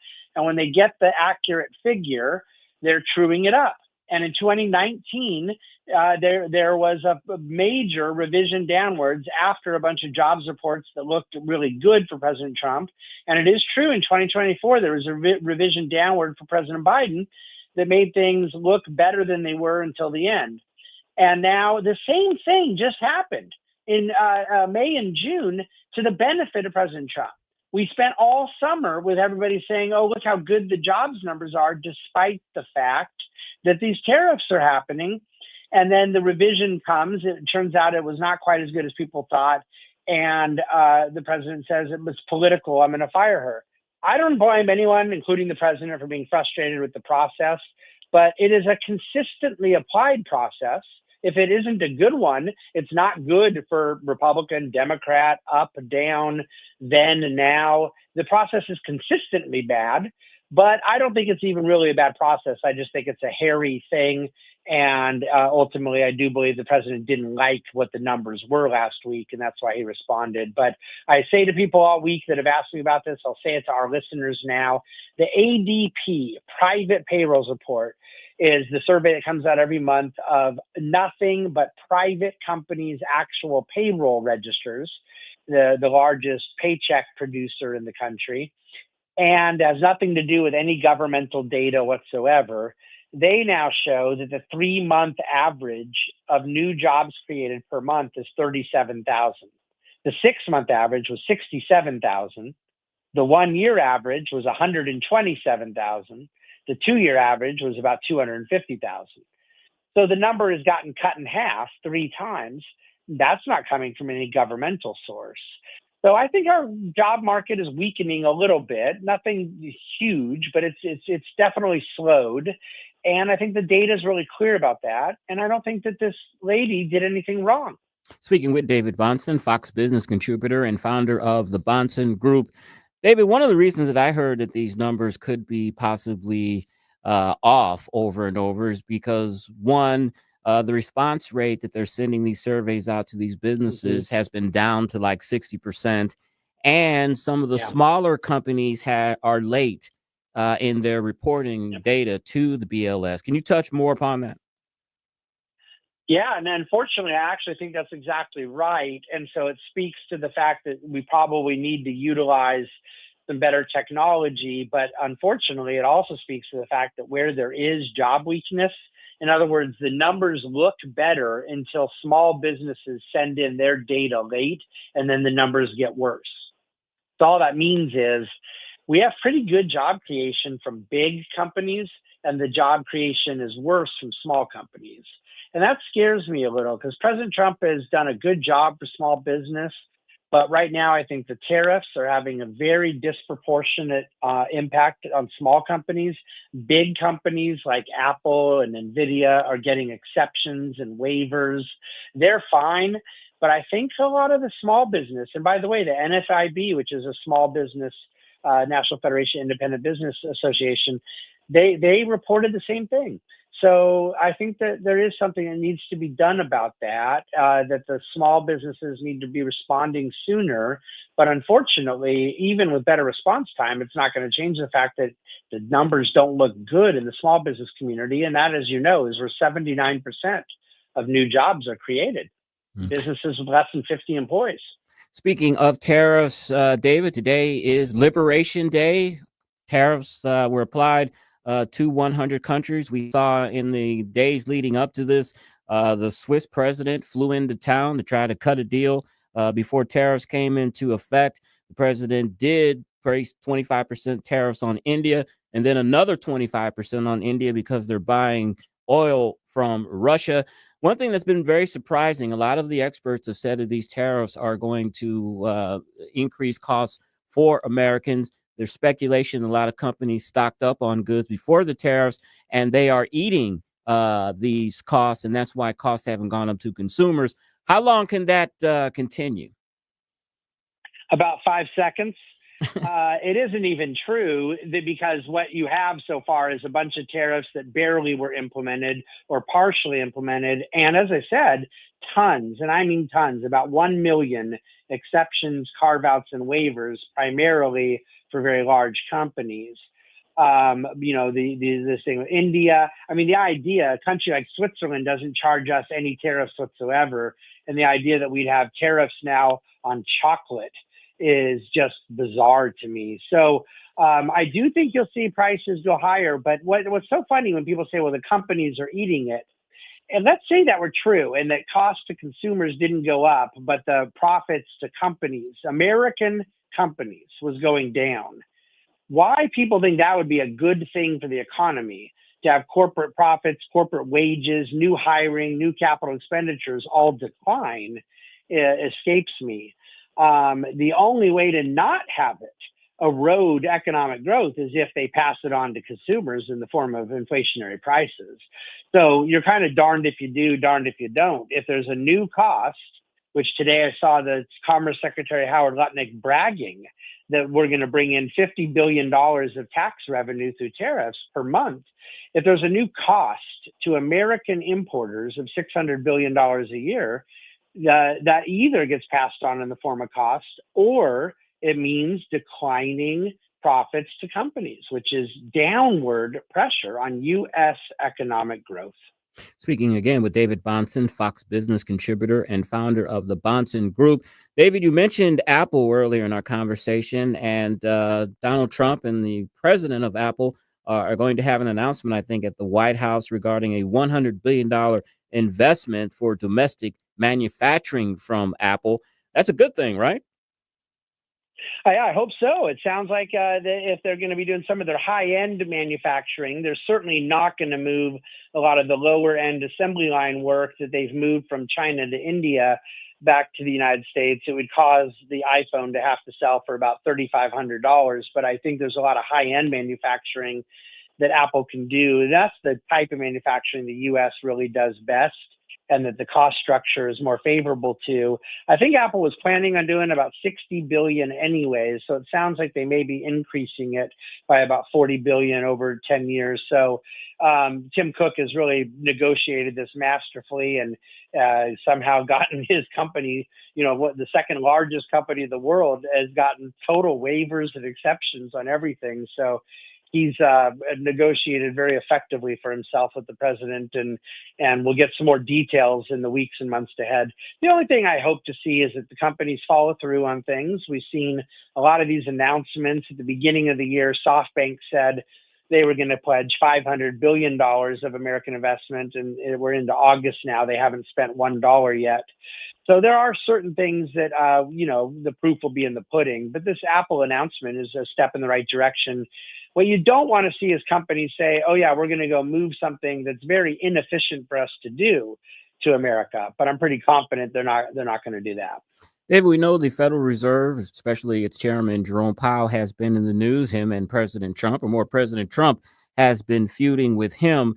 Frank Lucas, Representative Frank Lucas, he's the chair of a new House task force on monetary policy.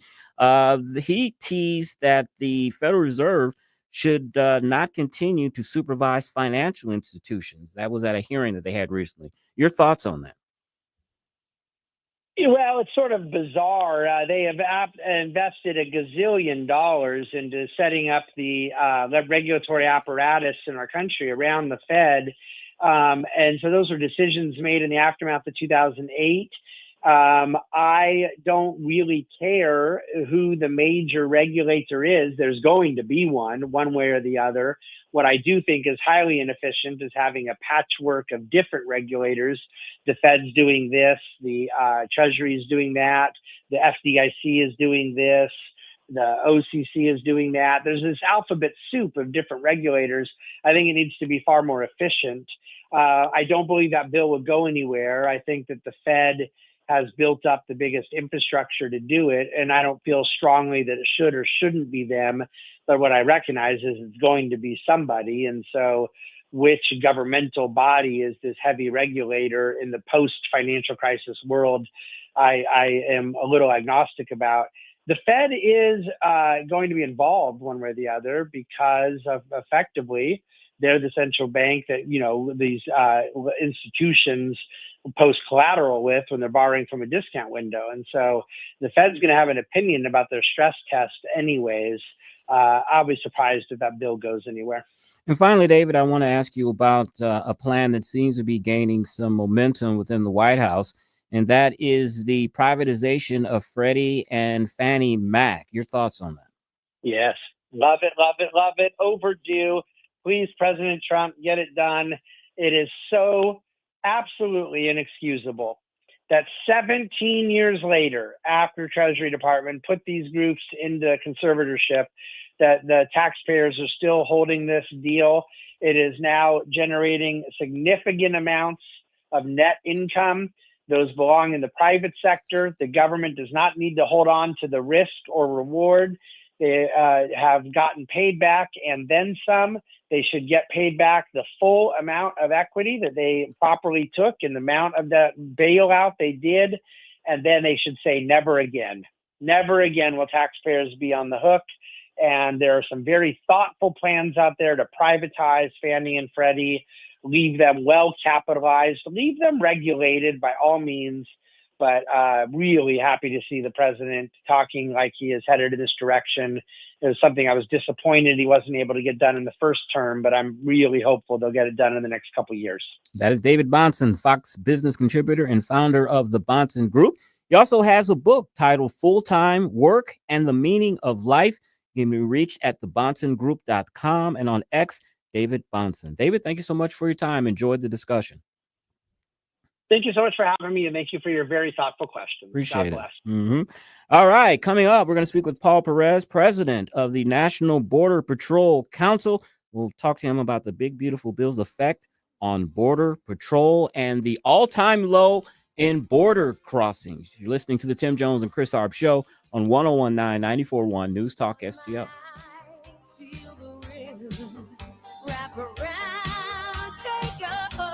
Like and subscribe to us on Rumble. News Talk STL.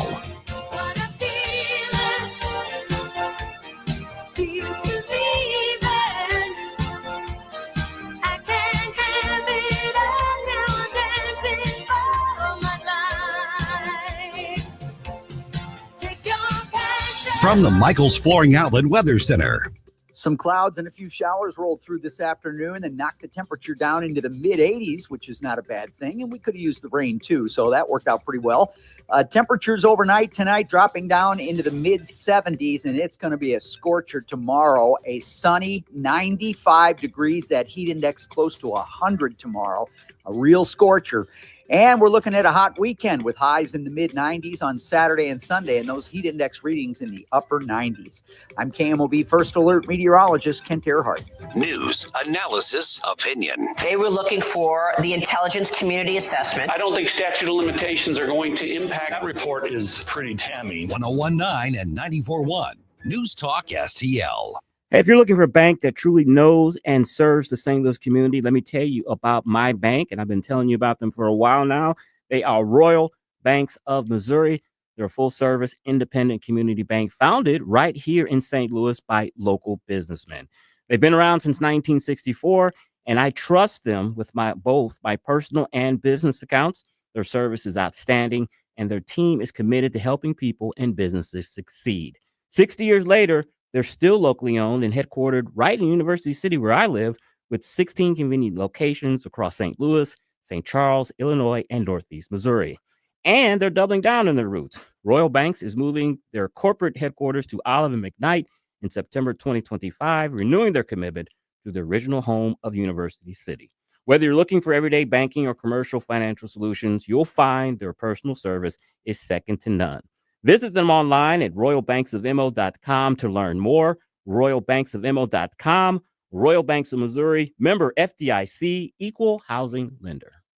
Is your backyard a battleground every evening? Swatting, itching, kids running back inside? Hey, Tim Jones here. I just found out about a new local company, Mosquito Nix, that can take care of all that and more. They offer permanent automatic mosquito and tick protection, not just fogging, real coverage you don't have to think about. They've helped over 40,000 families nationwide take back their yards with their automatic mosquito control system. Now they're offering a free fogging treatment to introduce themselves to St. Louis families. Call 636-698-1980 now or visit mosquitonix.com. Say goodbye to bug bites this summer. Service area restrictions do apply. Tell them Tim Jones sent you. Ask about their back-to-school special. St. Louis summers don't last forever, but mosquito bites shouldn't either. Call 636-698-1980. Visit mosquitonix.com. That's mosquitonix.com. This is a limited time offer.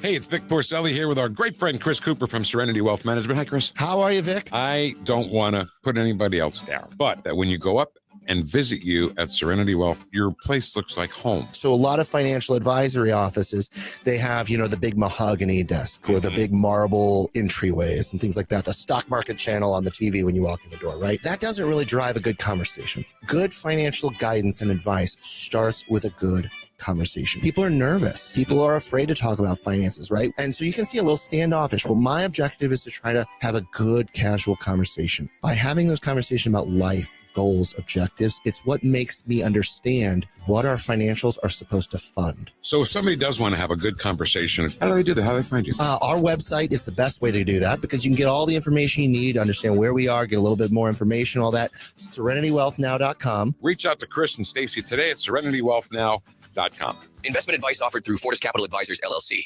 I'm Dr. TJ, owner of the Institute of Natural Health, co-owner of Optimal Nutraceuticals, and the host of Wellness One. Wellness One is designed to cut through the nonsense and provide you common sense science-based information regarding health and wellness. On the show, we discuss topics like thyroid health, gut health, hormone optimization, and many others. Our show airs Saturdays at 10 a.m. and 2 p.m. and Sundays at 11 a.m. and 3 p.m. right here on Newstalk STL. And you can visit us at inhstl.com. That's inhstl.com. This hour of Jones and Arps is brought to you by Stifel. Contact your Stifel financial advisor at stifel.com. That's STIFEL.com.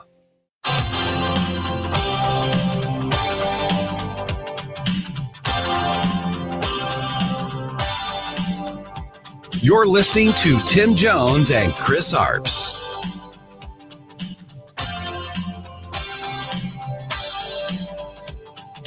Take your baby by the hand and make her do a handstand. Our recruitment efforts to hire 10,000 new ICE officers has been extremely successful. As of today, we have over 80,000 applicants for those 10,000 positions already. We've removed any of the age barriers. We no longer have a cap on how old you can be. We'll get you trained and ready to be equipped to go out on the streets and help protect families. And Joy, there's a $20,000 recruitment bonus, $10,000 after graduating, $10,000 after completing a 3-year service commitment, $30,000. We'll talk to on the line with us is Paul Perez, president of the National Border Patrol Council. Welcome to the show, Paul. Hey, thank you very much for having me. I appreciate it. Hey, my God, it must be like Christmas in August for you guys with the big, beautiful bill passing and all of the resources that you guys are going to get to recruit and build new facilities. Tell us about it. Yeah, so under the big, beautiful bill, ICE is going to get an additional 10,000 ICE officers. Border Patrol is going to get an additional 3,000 Border Patrol agents. And we're going to have enough money to fund the technology and infrastructure needs that we've severely been understaffed and lacking under previous administrations. So we're going to have a lot of money that we're going to be able to spend to get the job done and secure the border and the interior of this country to make sure that we're taking care of America's citizens. Paul, border crossings have dropped dramatically since President Trump came into office. It's a number of things, of course, that are helping with that. Stricter enforcement on the border with troops and soldiers and with agents. But what are all the factors that are involved in bringing these numbers down so dramatically and so quickly? Well, I think the single most policy change was the end of catch and release. Catch and release was a huge magnet that the Biden administration exploited. And it wasn't even catch and release. It was turn yourself in, come to the POE, find a Border Patrol agent. We're going to process you. We're going to release you. And we're going to fund your travel into the interior of the United States. President Trump ended that. He ended it. He put consequences for crossing the border illegally, and that turned that magnet off. 100%. I was talking to somebody the other day here on the show about illegal immigration and about the penalties for the illegal immigrants, deporting them, which they should.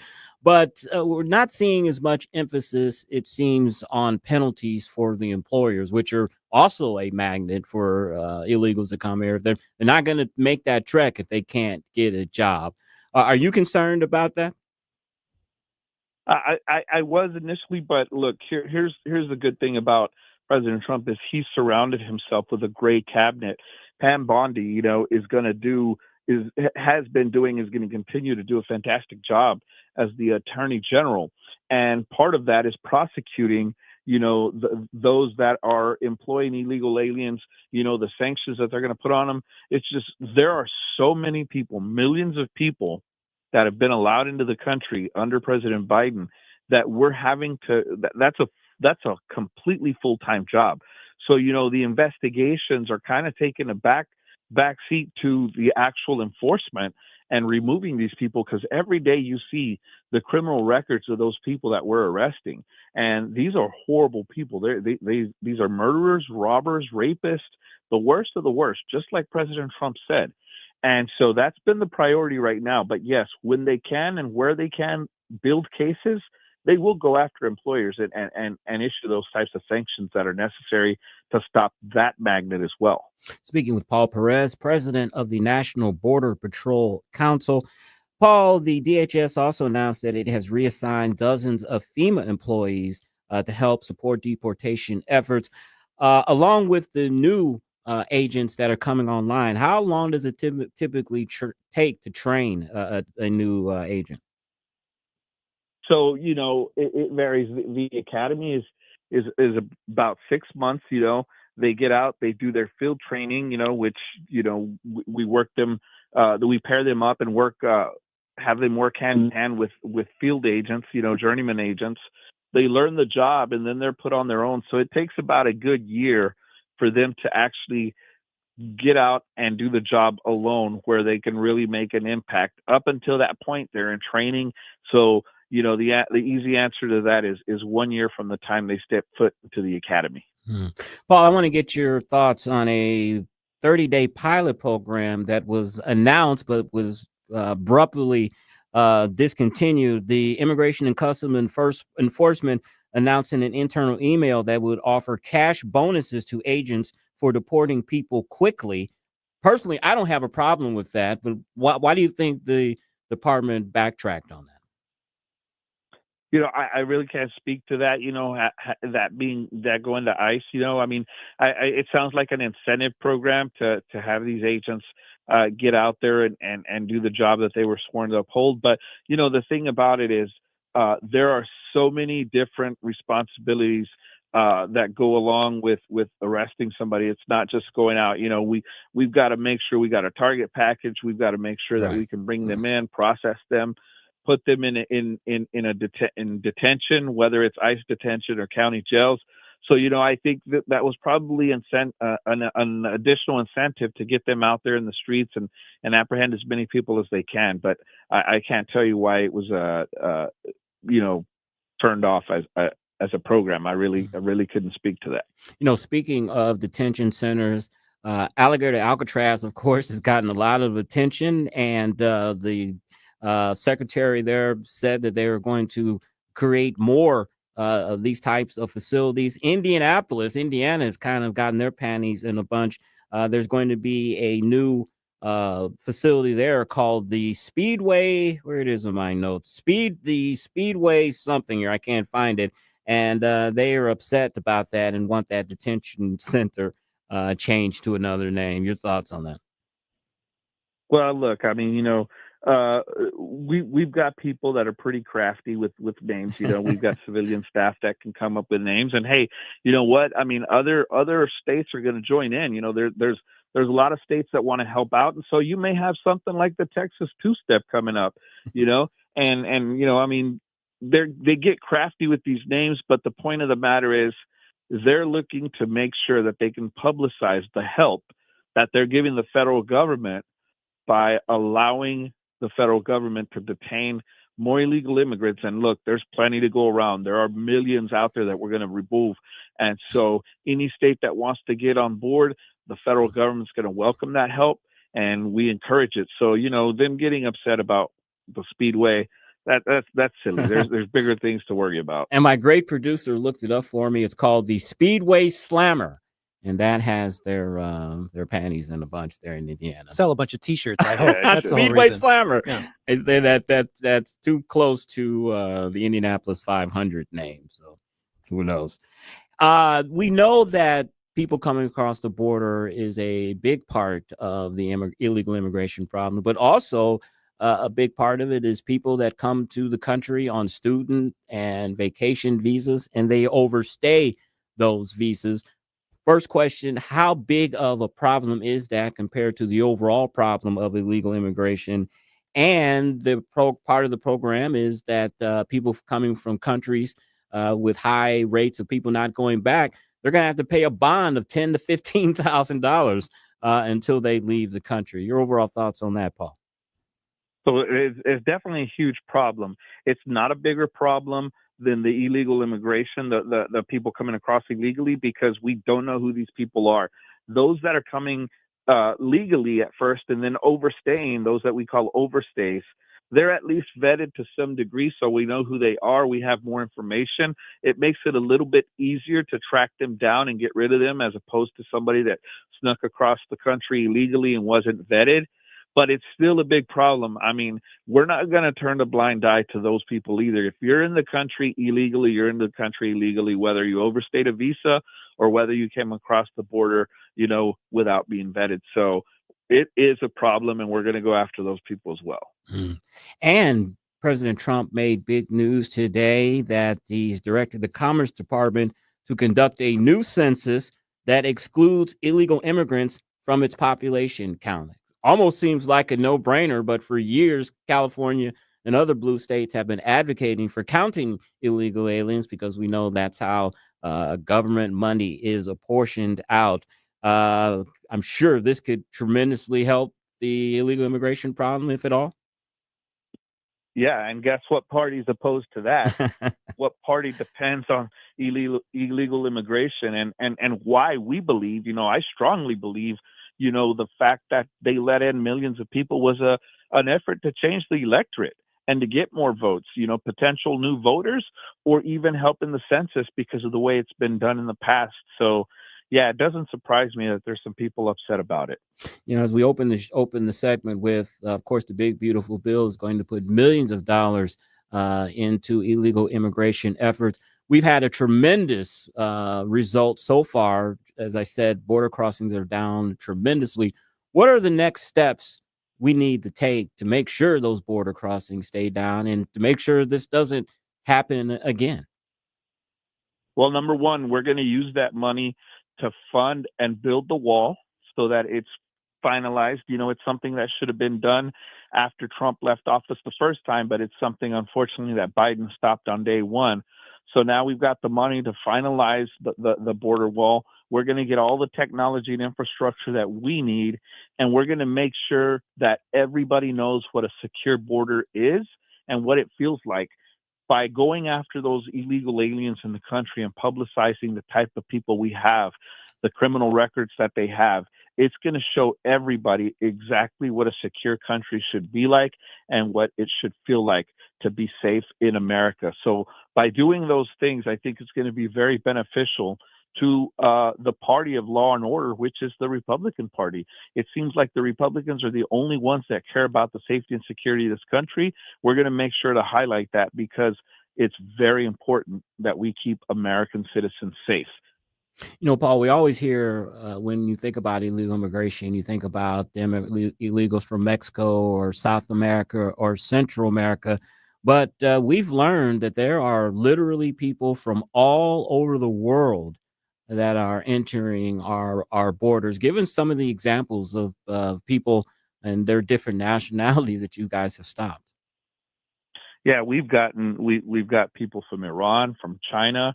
We've got people from all across the Middle East, Africa, and so over 160 countries. People that have come in from over 160 countries.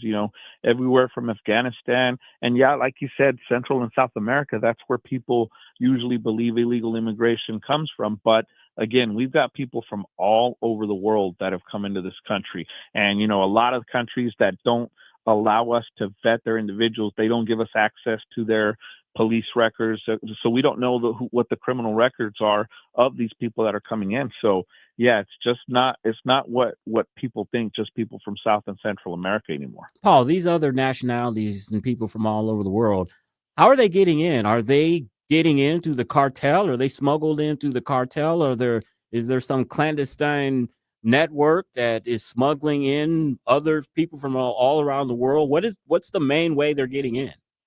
And how? So the cartels control Mexico's border with the United States.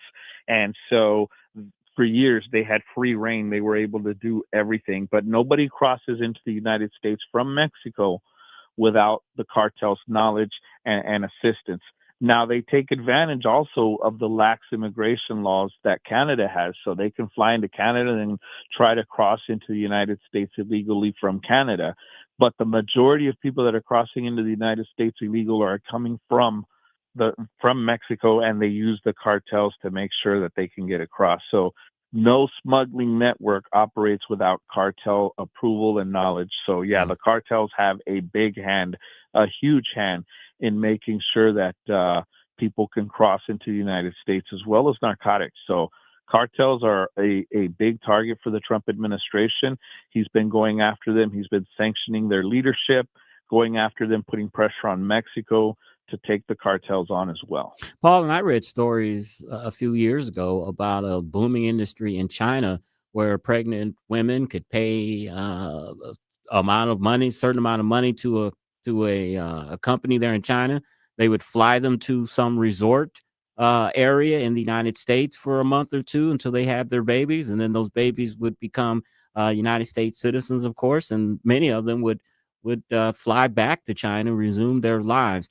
How dangerous is it, do you think, and this is kind of geopolitical a little bit, about having these dual citizens that really don't have an allegiance to the United States?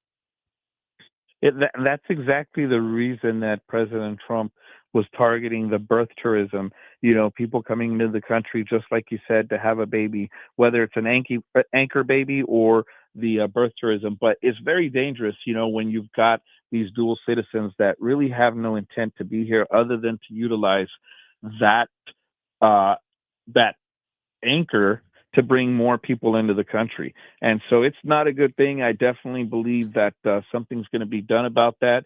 It's obviously going to make its way to the Supreme Court, but that's the reason, the exploitation, the fact that other countries have been able to exploit our generosity.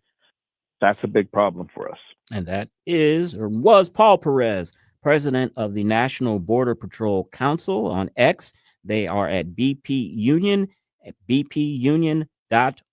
Paul, thank you so much for this enlightening discussion. Godspeed to you, and thank you for keeping our borders safe, and thank you for your service and all the great work that those in the Border Patrol Union do. Thank you so much. Appreciate it. Thank you, sir.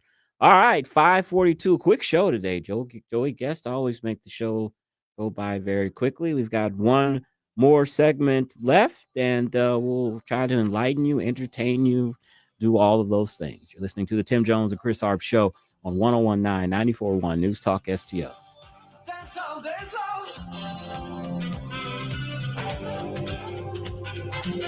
Like and subscribe to us on Rumble. News Talk STL. And in her mouth an amethyst, and in her red dress sapphire's blue. And you need her and she needs you. From the Michaels Flooring Outlet Weather Center. Some clouds and a few showers rolled through this afternoon and knocked the temperature down into the mid-80s, which is not a bad thing. And we could have used the rain too, so that worked out pretty well. Temperatures overnight tonight dropping down into the mid-70s, and it's going to be a scorcher tomorrow. A sunny 95 degrees, that heat index close to 100 tomorrow. A real scorcher. And we're looking at a hot weekend with highs in the mid-90s on Saturday and Sunday, and those heat index readings in the upper 90s. I'm KMOV First Alert meteorologist Kent Earhart. The Vic Borselli Show. St. Louis is going to cut back on minority contract for construction, and we will talk to the heavyweight champ of municipal policy at the Show Me Institute, David Scoops. Right in, man. Weekday mornings at 9 on News Talk STL. Do you regret not getting a hold of my good friends at Hydrodynamics Core earlier in the summer? I told you it was going to get hot and humid. I know we had that long, beautiful, wonderful, wet, cool spring, but then the heat and humidity came in, and you probably watched your lawn die right before your very eyes. It's never too late to get a hold of Hydrodynamics Core. They can put a system in for you today when you call them. Well, not exactly today, but today you can call them and you can get it set up, and they'll get it done for you this season for sure. Hydrodynamicscore.com is where you find them. Celebrating 52 plus years in the business. They were the first commercial and residential lawn and irrigation company in St. Louis, and I would argue absolutely the best. Established all the way back in 1973, multi-generational, local, independently owned family company, have expanded their scope of services beyond irrigation. That's still their bread and butter. They've added lighting, installation, and service as well. They'll take care of your drainage problems. They'll take care of your turf management. They got this awesome 7-step program that you can enter and begin at any time. And they'll update the outside of your home or business with beautiful retaining walls, patios, walkways, edging, fireplaces, and so much more. Check out everything they have. Schedule an appointment today for any of these services I mentioned and so much more at hydrodynamicscore.com. Hydrodynamicscore.com.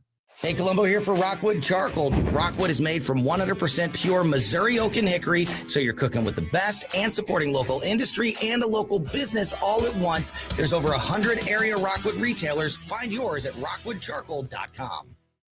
Hey, it's Susie Moore. If new flooring makes you think hassle, think again, because Michael's Flooring is changing the game. For over 30 years, Michael's has been locally owned and trusted for quality, variety, and amazing service.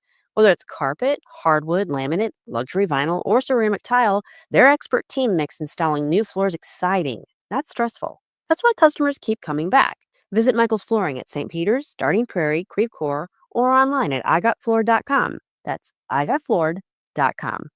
This is Larry Connors, and my favorite sandwich at Capriati's is a Philly cheesesteak with peppers. Sweet peppers, but sometimes hot peppers. I love Capriati's, and so will you. Open 9 to 9 daily on Manchester at midnight in Rock Hill.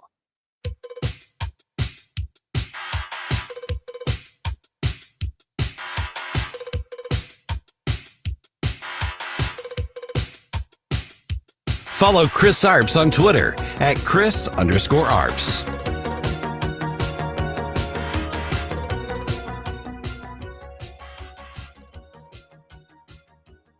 Are you considering taking over the DC police? Is that an option on the table? We're considering it, yeah, because the crime is ridiculous. I could show you a chart comparing DC to other locations, and you're not going to want to see what it looks like. It was just up on television, actually. They were showing it. Now, we want to have a great, safe capital, and we're going to have it. And that includes cleanliness and it includes other things. We have a capital that's very unsafe. You know, we just almost lost a young man, beautiful, handsome guy that got the hell knocked out of him. This has to be the best run place in the country, not the worst run place in the country. 5:47 on the Tim Jones and Chris Arps show. And that person that the president was talking What was about, his name? Bahnsen, his nickname is Big Balls. Oh, yeah, Big Balls. Big Balls. Big, beautiful Big Balls. Big, beautiful Big Balls. Handsome Big Balls. Handsome. And he's a protege of Elon Musk. He worked with Doge, and in a Sunday morning police report, he was attacked by a group of juveniles at 3:30 in the morning. Trump said this. He said, quote, "If DC doesn't get its act together and quickly, we'll have no choice but to take the federal control of the city and run this city how it should be run and put criminals on notice. They're not going to get away with it anymore." Speaking of crime, Joy, I know we're supposed to lighten it up at the end of the show, but I opened with the Uber attack by the 3 juveniles and that sad situation. We had an incident a few years ago of an immigrant that was a Uber driver, and he didn't want to relinquish his video, and unfortunately he was dragged along the street and was killed. Ironically, while I was doing my show prep, I saw an article about Uber, and this is really, really disturbing. It makes me want to think twice now about putting my wife in an Uber. Listen to this. Uber received a report of sexual assault or sexual misconduct in the United States almost every 8 minutes on average between 2017 and 2022, sealed court records show, a level far more pervasive than what the company has disclosed. I mean, Joey, every 8 minutes, somebody was reporting that they were being sexually assaulted by an Uber driver. Now, I know that's all over the world because Uber is all over the world, but that's kind of disturbing. Do they even have an HR department? I don't even think you're allowed to complain to anyone. You're not an employee of anything. That's true. That's the only thing I hate about these new companies and everything. It's like it's impossible to talk to a person like Facebook or something.